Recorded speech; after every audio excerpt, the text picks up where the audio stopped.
Hello everybody, good morning and welcome to the United Stands. This is your Bournemouth versus Manchester United preview and also quite a lot of updates we didn't talk about last night in relation to David Ornstein talking about Mainoo's future and also Fabrizio Romano talking about the centre-back situation and the volume of transfers that Manchester United are likely to make this summer. So good morning, hope you're all doing very well. We're a little bit early if you're watching live, but I did say I've got a big game going on just after 10:30 this morning. My daughter's playing for her academy in a cup final. So we're live a little bit earlier. So I thought let's combine the news with a preview for Bournemouth. And I am on That's Football later for the FA Cup semi-finals as well, up the Villa. But let's go. And I want Villa to do well because Rashford plays for them as well. You know, that's good for us, like Amorim said yesterday. But look, just a few of the headlines from the transfers. It's David Ornstein that says that Mainoo is quite likely to stay. It's Fabrizio Romano talking about Man United being very busy in the transfer window and an update on the centre-back situation there as well. But let's get into the Bournemouth game first of all, because there was a couple of bits from Amorim's interview yesterday that I sort of missed on the press conference, which are actually very important in relation to this preview. I think we've got to go strong today, but he did say Ahmad and De Ligt are very close, but heaven's not quite there. And I don't think that should be sort of dismissed at this stage of the season and where we're at. We were talking about this on, I think, Wednesday morning. I said that Ahmad's basically back, and somebody went, well, he's not back, is he? He's not back. Well, he is back. He's been back training on grass. He's been back doing gym work for quite a while. It's about when he's back training with the first team. Now, as Fabrizio has confirmed, and as we suspected, he will be pretty much back when United decide to push him. And we're expecting that to be pretty much after the Bournemouth game, with a chance of him being on the bench for Spain, but back for the first leg at Old Trafford. The trajectory of that is pretty much what we always said, late April, early May. I'll tell you what, I think if the second leg was at Old Trafford next week, he'd be back. That's what I've been told. I think the club are like, they want to be as careful as they can, but he's such an important player. And do you need him in Spain? Probably not. Do you need him in Old Trafford? Yes. So that's when we expect Ahmad. But the fact that De Ligt is close as well, again, United will do the same thing. With Deleu's injury, you don't need to rush De Ligt back. We can see we can get a back five out for Bournemouth.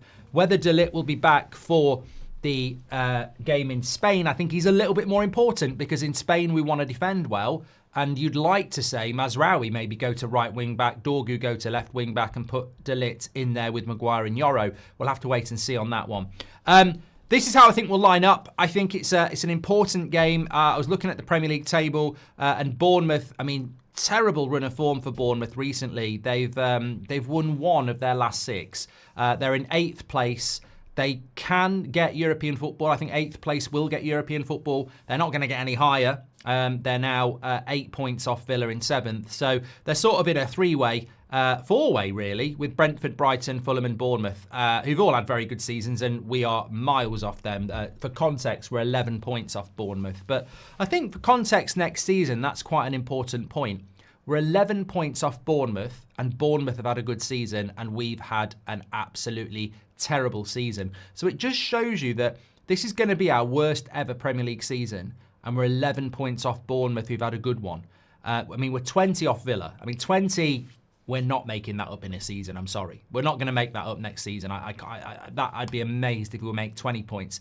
But you would make 10 points. You'd make 10 points on the premise of bringing in someone like Cunha, a couple of other players as well. So this is what I mean about expectations for next season. I can see us going from 14th to 8th. I think going from 14th into the top 6 is probably going to be a step too far, but we've got to make those strides. And I do think it's interesting when you think, well, Bournemouth are 11 points ahead of us and we've been rubbish and they've had a good season. So that's the sort of progress we've got to look to make in the summer. Minimum, I'd like to make the 20 points, of course. I'd like to put us in the top 4. But Bournemouth at home, are they anything to worry about? Well, look, we know they've got some good players. Semenyo's a player that we've been linked to. They're aggressive, they're quick, they press, they're organised. I think Kirkes is a very good player that we've been linked to, probably going to go to Liverpool. But their home record's very meh. You know, they've played 16 games, 7 wins, 3 draws and 6 losses. So they don't really draw many games at home. They're a bit of an either or. And offensively, they're not amazing. They've scored 20 goals at home. which is less than Brighton have scored. It's less than Tottenham have scored. It's less than we've scored at home. So they don't score loads of goals at home. Defensively, very good. They've conceded less than Arsenal. So it might not be a game with loads of goals in it, which is why I think it will be a draw. Now, my team is actually better than I thought it was going to be. I think we've got to go strong against Bournemouth. I don't know what your thoughts are. Super early bridge, losing first team players is worrying, says Dunny.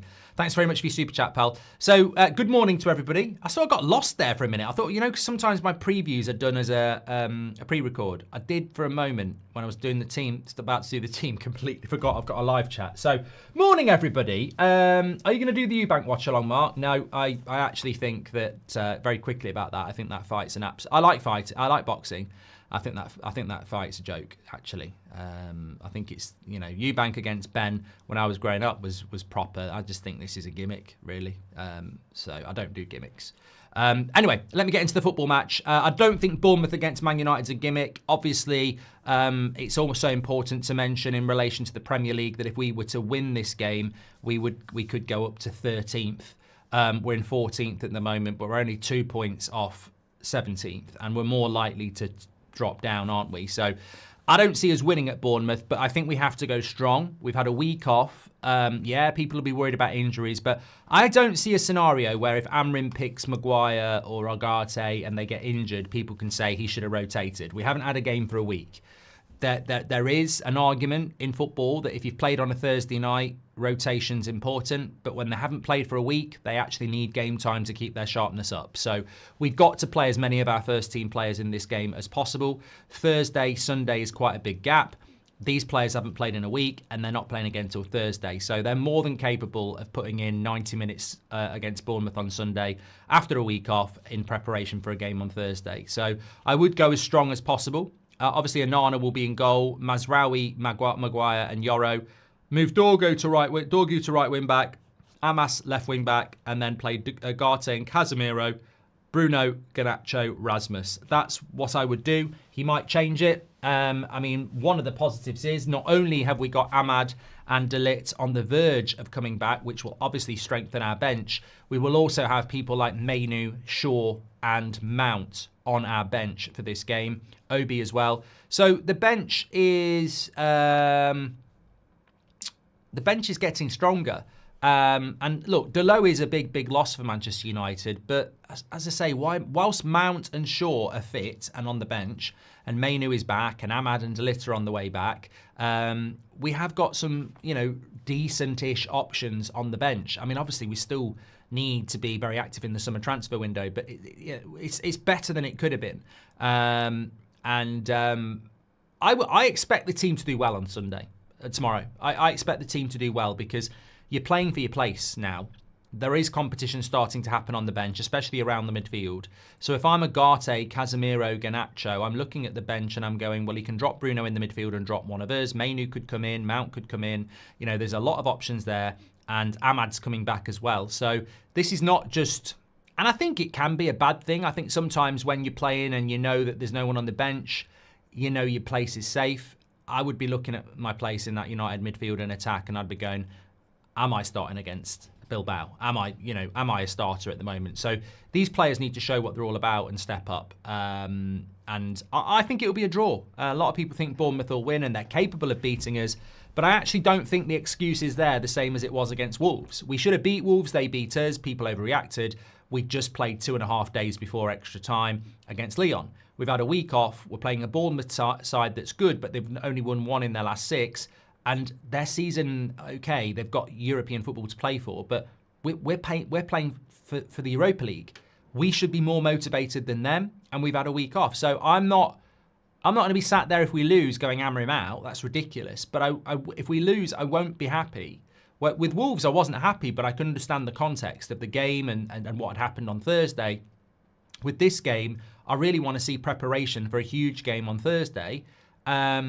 I don't think there's an excuse to go, oh, we're tired, or, oh, we've got bigger games. I think we've got to go for it and show a bit of form going into 2 games against Athletic Bilbao or Athletic Club or whatever, Athletic, that will be very, very difficult. So I'm going to go with a draw. I'm going to go 1-1. in relation to that.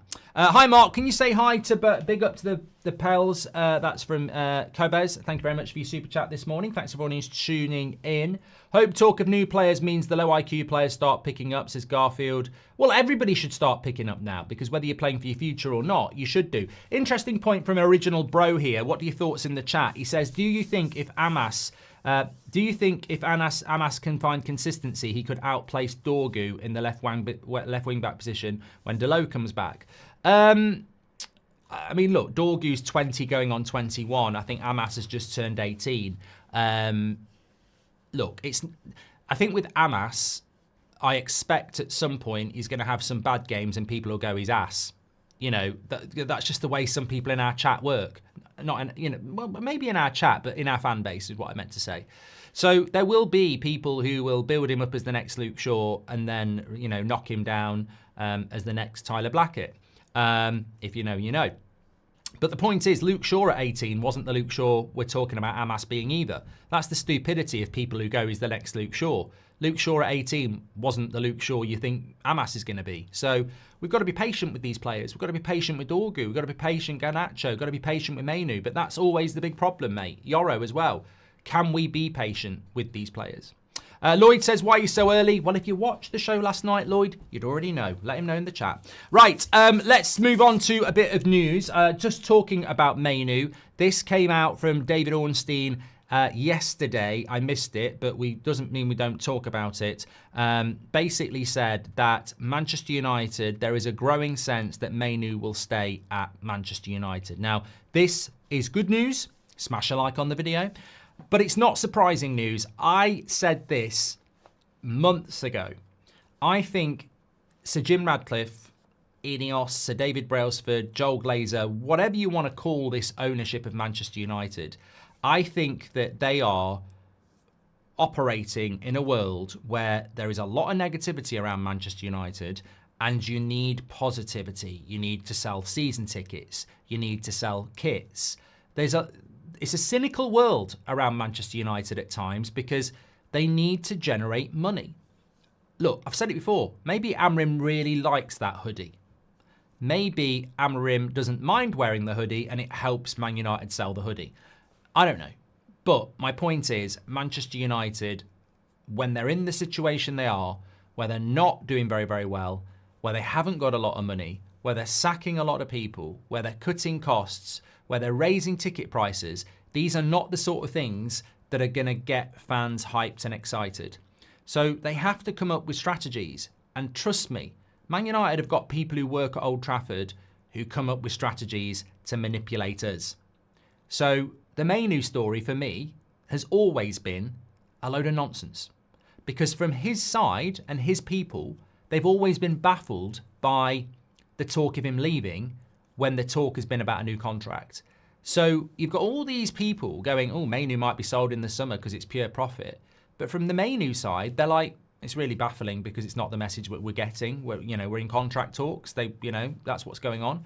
So my personal take on Mainoo has always been, you take a story and turn it into something positive. And if you let it be put out there that Mainoo might leave, but you never confirm or deny it, well, it's nothing to do with us. If the Athletic are talking about Mainoo leaving and, everybody else is talking about it, we're not going to confirm or deny it because why would we? It's, we just don't need to. Fans get into a little bit of a hissy fit about it. Oh my God, I can't believe we're going to sell Mainoo. We can't believe sell Mainoo. Oh my God, we might sell Mainoo. Mainoo might be going. And then you just sign a new contract and guess what? It's like a new signing. Subconsciously, it creates a real positive. Oh, Sir Jim's not that bad. He's not that bad. I thought he was going to sell Mainoo, but he signed him on a new contract. And I think I've always felt that this was 100% about creating a positive story around a player you were never going to sell, but you were going to sign him to a new contract. So I'm not surprised by what David Ornstein said, and we have discussed it a couple of times in fairness, but there's just no way we were ever going to sell Mainoo. And also with Mainoo, when you've got a new kit to sell, we haven't got people like Marcus Rashford anymore or Ronaldo anymore. And Mainoo, Manchester born and bred, very media savvy, got a good team around him. He's the guy you want front of house with the new kit on anyway. They're not selling Mainoo. They were never selling Mainoo. What they were doing is just creating a story out of nothing so that when they do give him a new contract, everyone will go, oh, good on, cooking, we're cooking. When actually, he was never going anywhere. Never going anywhere. I think it might be different with Garnacho, though. Also, Fabrizio Romano, a couple of updates from him, basically saying that United haven't shortlisted a target for the centre-back position because their focus is now on getting a deal for Cunha done and then the striker. Centre-back has been discussed several times, but there are no top targets yet. I think this is really interesting because my feeling is that Garnacho from Sporting would be the right deal to do. But the fact that Fabrizio can't find any, viable targets at this moment in time just shows you Cunha would be a very, very good signing. I think we're all in agreement there. But also, it does show you that there are reverse psychology, Garfield, exactly, about Mainoo. But in relation to the centre-back, this is where you've got to be very, very careful because it's like being out for a meal tonight and they bring out the main meal, and oh, look at this, look at this, look at this. And then you say, what's for dessert? We haven't got one. And you're like, it's a great main meal, but I would have expected a dessert and you haven't even got one. And I think that might be the sort of summer that we have at Man United. Oh, look at this. Cunha and Delap. Oh, yeah. Okay, where's the centre-back and the midfielder? Yeah, what do you mean? Look at Cunha, look at Delap. And that, I suppose, in a way, might be a concern in the sense that we haven't got any centre-back targets at the moment. Are we even going to get a centre-back? I mean, we presume that the main positions are striker, number 10, midfielder, centre-back, right-sided defender, and a goalkeeper. I don't think it's greedy for a team that's finished as badly as we have in the Premier League to say we need 6 players this summer. I don't think it's greedy. I think in previous summers, we might expect those 6 signings, but they wouldn't be delivered. But I think based on the season we've had, it's not greedy to say we need those 6 positions sorting this summer. But do they have the capability to do it? Are we going to go into next season with holes again? And you know what? Even if we get those 6 positions, there are still holes in that team. I'm not even saying if we get those 6 players, we're okay. I'm just saying if we get those 6 positions, I would expect us to improve. And then we'll have to do it again in the January transfer window or next summer. There's still holes in the team. So, I mean, Yade says we don't need a centre-back. I'd love to know your justification instead of just putting 4 words that everyone's going to ridicule, because we absolutely do. Maguire's going into his last year of his contract and picks up more injuries now. Martinez has basically missed 2 seasons. De Ligt, yes. Mazraoui, yes. Yoro is still a kid. Heaven is a kid. So we play 3 centre-backs, mate. So we definitely need a centre-back. We need a left-footed centre-back. Martinez gets injured, might not come back, and Heaven's 17. So we definitely need another centre-back. We don't play 2 centre-backs anymore. If you've got 6 centre-backs and you play 2 centre-backs, that's fine. If you've got 6 centre-backs and you play 3 centre-backs, that's not enough. We need another one, definitely. You could argue, like Colm says, we need 2, but we definitely need 1. It could be a Glazer in disguise. I'm okay if we don't... Oh, Kyle's dropping in one of the most controversial super chats of the year. He says, I'm okay if we don't win the Europa League. I think we need a fresh, clean start. I think there is cash involved, but a proper clean slate is healthy. What the hell are you talking about? My voice is going evil. What the hell are you talking about? I've had about enough of you, Kyle, and your hot takes. That's not a hot take. That's a horrible take. What are you talking about? What are you talking about? What are you talking about? You're okay if we're not in the Europa League. I think we need a fresh start. Mate, you're not okay. You're deluded. You're absolutely deluded. This clean slate, fresh... you're one of those people who goes, I actually think it'll do us good if we can train all week and not be in Europe. Yeah, it would do us really good, mate. It was really good to miss out on about 12 games where we earn shitloads of money for those games. And yeah, absolutely not. We cannot. I don't think people understand the enormity and severity of Man United not being in Europe at all. We will get by. We'll get by. But we're not meant to be getting by. This is not like a get by year. This is a year where we need to get on with it. We're not going to go bankrupt, but we've got to go for it. Keel says, Europa League is a residue of previous managers. What does that even mean? Okay, don't put any more comments in for the today. Have the rest of the day off. Yes, and of course, Fabrizio also said Man United will be quite busy this summer in the transfer window. Well, you know, no shit, Sherlock. I would expect Manchester United to be absolutely busy this summer transfer window. I was thinking about what busy is. And being busy doesn't actually mean get excited. Like, oh, here we go. I need to tell you about that. Being busy doesn't actually mean it'll be good. I was thinking about that. So let's go with what we know. Cunha, Delap, midfielder. That's 3 signings that we know we're looking to do because Edison obviously was linked last night. So that's 3 in. You've then got Rashford. Whether we like it or not, that's work for the club. They've got to negotiate that. They've got to work on that. That's a load of work, unfortunately. That's a lot of work. It takes up a lot of time. Sancho could be added to that if he doesn't get signed by Chelsea. Anthony, if we try to sell him and not loan him, that's another deal there. So that's 6 deals without going, what about the centre-back? What about a goalkeeper? What about a right wing-back? What about selling Casemiro? You know, what about Onana? So that's busy already. You know, when you're doing between 6 and 10 deals in a summer, that's very busy. I mean, and it doesn't even really touch the sides of what we need to do. So we will be busy, but busy doesn't mean we're cooking. Busy is like, will we get enough done? I always look at United and say, we're not very quick at deals. So if we've got to sign Cunha, we've got to sign Delap, we've got to sign a midfielder, we've got to sign a centre-back, we've got to sign a right wing-back, and we've got to sign a goalkeeper. I can already tell we're not going to do all that now.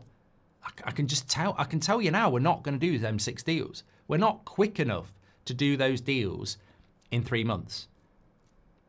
That's a sad realisation before 9 o'clock on a Saturday morning. But we're not doing them 6 deals, are we? We need to, but there's just no way we're negotiating 6 deals like that. We're not going to be quick enough to do that. And on top of that, Rashford's going to take a lot of work. Casemiro and Onana will take a lot of work if we can do that work. I just think already it's very obvious that we're not going to do 10 deals this summer. Look, I lay the gauntlet, try and do it, United, definitely, but we won't be quick enough to do those. I mean, we're experienced. We saw what happened last summer. You're talking about United. I mean, look, De Ligt and Mazraoui, we started on them at the start of July. They weren't done till the start of August. We started on Agate in July. It wasn't done till the end of August. So I'd say we're sort of we can be like 6 weeks working on a deal. So even if you got generous and average that United take 3 weeks per deal, 3 weeks times 10, that's 30 weeks. How many months is that? You're not doing it, are you? You're not doing it. I want to win the Europa League, not at the cost of false positives, says Sanel. Everyone knows we'll bring players in. I'm more interested in who we can offload, says like Schofield. I completely agree with you. I had this chat with somebody yesterday about how good do we think the transfer window will be. All I would say to those people is, if every deal takes 3 weeks and you want to do 10 deals, it's impossible, because 30 months is, not 30 months, 30 weeks is half a year. It's over half a year. So we're not going to do 10 deals this summer, and we need to do about 15. So, yeah, we've got to get realistic. And I will judge it on outgoings, yeah, because there's absolutely no point bringing in Cunha, Delap and a midfielder and then keeping Rashford, Anthony, Casemiro, Onana. We need to bring players in, 100%. Good question. Will we get a here we go for Wolves this weekend? No. We won't get a here we go for Wolves this weekend. They're playing a game today, so and we're playing a game tomorrow, so we won't be getting a here we go. I think when Fabrizio says we're going to get a here we go soon, I think that he means like in the maybe next week or two. But you've got to look at where that would be. The thing about Here We Go is it can drop. It's not that it's the weekend. It can happen on the weekend. It can happen at 8 o'clock tonight. It can happen at any time. But I think we're probably still a few days away because, as I understand it, we need to have another round of talks.